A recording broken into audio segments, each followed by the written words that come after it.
Hello guys, ಎಲ್ಲರಿಗೂ ನಮಸ್ಕಾರ. So ನಾನು ಹೋದ ವಿಡಿಯೋದಲ್ಲಿ ಲಿವಿಂಗ್ ವರ್ಡ್ ಲೆಸನ್ ಎಕ್ಸ್ಪ್ಲೇನ್ ಮಾಡಿದ್ದೆ. ಸೊ ಈ ವಾರ ಈ ಕ್ಲಾಸಲ್ಲಿ ನಾವು ಸೆಕ್ಷುವಲ್ ರಿಪ್ರೊಡಕ್ಷನ್ ಇನ್ flowering plants second PUC 1 marks question ಅಂದರೆ MCQs ಮತ್ತು fill in the blanks fixed question. So ಇವುಗಳನ್ನ ನಾವು ಇವತ್ತು ಸಾಲ್ವ್ ಮಾಡೋಣ. So first question fixed question ಅಂದರೆ ತುಂಬ ಸತಿ ಇದನ್ನು ಕೇಳ್ತಾರೆ. ರಿಪೀಟ್ ಫುಲ್ ಅಂದರೆ ಪೂರಾ ರಿಪೀಟ್ ಆದ questions year by year every year. So ಅದಕ್ಕೆ ಮಕ್ಕಳಿಗೆ ಇದು ತುಂಬ ಹೆಲ್ಪ್ ಆಗಲಿ. ಈಗ FA1 SA1 ಬರ್ತದಲ್ಲ, ಪ್ರಿಪ್ರೇಟ್ರಿನೂ ಕೂಡ ಬರುತ್ತೆ, ಟೈಮ್ ಹೋಗೋದು ಗೊತ್ತಾಗಲ್ಲ. ಸೊ ಯೂಸ್ಫುಲ್ ಆಗಲಿ ಅಂತ ನಾನು ಮಾಡ್ತಾಯಿದ್ದೀನಿ ವಿಡಿಯೋ. ಮತ್ತು ಸಬ್ಸ್ಕ್ರೈಬ್ ಮಾಡೋದನ್ನು ಮರಿಬೇಡಿ. ಇಷ್ಟ ಆದರೆ ಲೈಕ್ ಮಾಡಿ, ಆಯಿತಾ? ಸೊ ಬನ್ನಿ ಸ್ಟಾರ್ಟ್ ಮಾಡೋಣ. Pollen grains are preserved as fossils because of the presence of sporopollenin. ಪೊಲನ್ ಗ್ರೇನ್ಸ್ನ ನಾವು ಪ್ರೆಸರ್ವ್ ಮಾಡ್ತೀವಿ ಫಾಸಿಲ್ಸಲ್ಲಿ. ಯಾಕೆ? ಸ್ಪೋರೋಪೊಲರಿನ್ ಪ್ರೆಸೆನ್ಸ್ನಲ್ಲಿ ಪೊಲನ್ ಗ್ರೇನ್ಸ್ನ ನಾವು ಫಾಸಿಲ್ಸ್ ಆಗಿ ಪ್ರೆಸರ್ವ್ ಮಾಡ್ತೀವಿ. ಯಾಕೆ? ಸೊ ಸ್ಟೇಟ್ಮೆಂಟ್ 1, ಸ್ಟೇಟ್ಮೆಂಟ್ 2 ಈ ಥರ ಕ್ವಶನ್ ಕೇಳಿದ್ದಾರೆ. 1 by 1 ಓದೋಣ. Statement 1. Sporopollenin is the most resistant organic material known.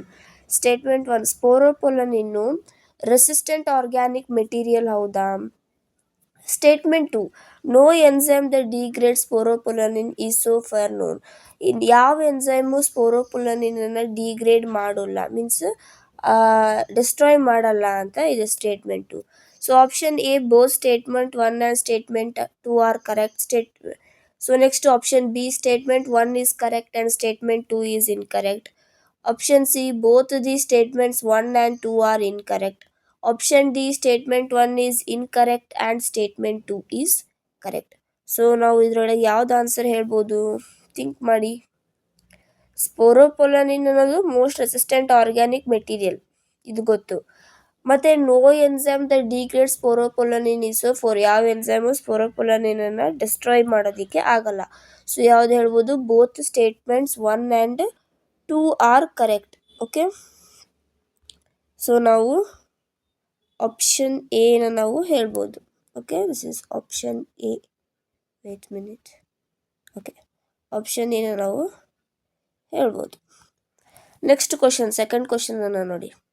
The embryo is developed as a result. Embryo ಏನಾಗಿ ಡೆವಲಪ್ ಆದಮೇಲೆ ಅದರ ರಿಸಲ್ಟ್ ಅದೇನಾಗಿದೆ ಇವಾಗ ಅಂತ. Option A, double fertilisation. Option B, syngamy. Option C, triple fusion. Option D, none of the above. Double fertilization ಅಂದರೆ ಎರಡು gamete fuse ಆಗೋದು. It is called as a double fertilization. Syngamy, male gamete and one egg cell fuses, it is called as syngamy. Triple fusion means one male gamete and one egg cell fuses, it is called as syngamy. And next another polar nuclei and egg cell fuses, the both process is called triple fusion. None of the above ಇದರ option ಯಾವುದೂ ಅಲ್ಲ. So ಏನು ಹೇಳ್ಬೋದು? The embryo is developed as a result of double fertilization ಅಂತ ನಾವು ಹೇಳ್ಬೋದು.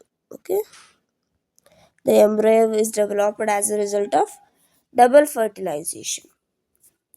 Next, the polyembryony commonly occurs in. Polyembryony ಅಂದರೆ ಗೊತ್ತು, more than one embryo present in a fruit is called as a polyembryony. ಒಂದು ಫ್ರೂಟಲ್ಲಿ ಒಂದು ಎಂಬ್ರಿಯೋಕ್ಕಿಂತ ಜಾಸ್ತಿ ಎಂಬ್ರಿಯೋ ಪ್ರೆಸೆಂಟ್ ಇತ್ತಂದರೆ it is called as ಪಾಲಿಎಂಬ್ರಿಯೋನಿ.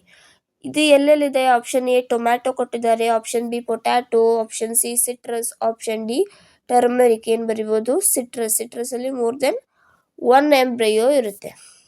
Fourth question, filiform apparatus is a characteristic feature of. Filiform apparatus ಗೊತ್ತು, embryo ಸ್ಯಾಕಲ್ಲಿ. ಅದು ಏನು character ಮಾಡುತ್ತೆ? Egg, ಸೈನರ್ಜಿಡ್ಡ, ಸೈಗೋಟಾ, ಸಸ್ಪೆನ್ಸರಲ್ಲಿರುತ್ತಾ? So ಫಿಲಿಫಾರ್ಮ್ ಅಪರಾಟಸ್ ಸೈನರ್ಜಿಡ್ಡಲ್ಲಿ ಇರುತ್ತೆ. ನೀವು ಡಯಾಗ್ರಾಮಲ್ಲಿ NCERT ಡಯಾಗ್ರಾಮ್ ನೋಡಿದ್ರೆ you can see there. Fifth question, cleistogamous flower is found in. Cleistogamous flower ಎಲ್ಲಿ ಕಂಡು ಬರುತ್ತೆ?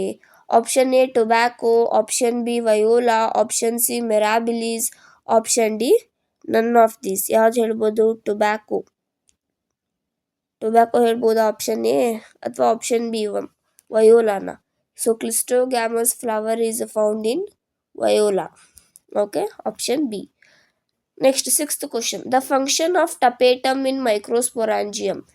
ಮೈಕ್ರೋಸ್ಪೊರಾಂಜಿಯಂ ಒಳಗೆ ಟಪೇಟಮ್ಮಿನ ಕೆಲಸ ಏನು, ಫಂಕ್ಷನ್ ಏನು? Option A, it nourishes the developing pollen grains.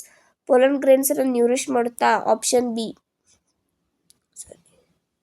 Option B, helps in dehiscence of anther. ಆಂಥರ್ನ dehiscence ಅಂದರೆ ಹಾಳು ಮಾಡುತ್ತಾ, ಅದರಿಂದ ಕಾಪಾಡುತ್ತಾ.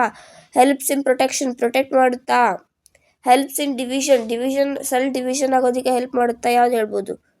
ಟಪೇಟಮ್ ಫಂಕ್ಷನ್ ಏನು? So it is option A, it nourishes the developing pollen grains. Next 7th one. Which pollination brings genetically different types of pollen grains to the stigma? ಯಾವ pollination ಅಲ್ಲಿ ನಾವು 3 types ಹೇಳ್ಬೋದು. ಯಾವ್ದು ಹೇಳ್ಬೋದು? ಆಟೋಗ್ಯಾಮಿ, ಗಿಟೆನೋಗ್ಯಾಮಿ ಮತ್ತು ಕ್ಸೆನೋಗ್ಯಾಮಿ.